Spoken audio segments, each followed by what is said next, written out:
আর আবার কিছুদিন আগে মাটির উপরে ছিল মাথা, মানে খালটা।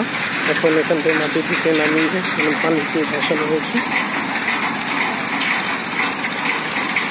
দেখতে পাচ্ছেন দৃশ্য বরাবর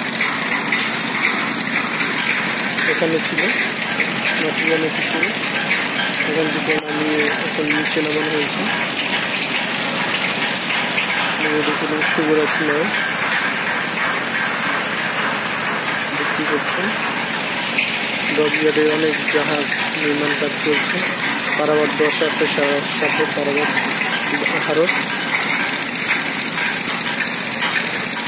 কিছুদিন নাগাদ সার্ভিসে পারাবার থাকছে। এখানে ইঞ্জিন ওভারহোল্ডিং এর কাজ চলছে। দেখতে পাচ্ছেন পারাবার ডকইয়ার্ড।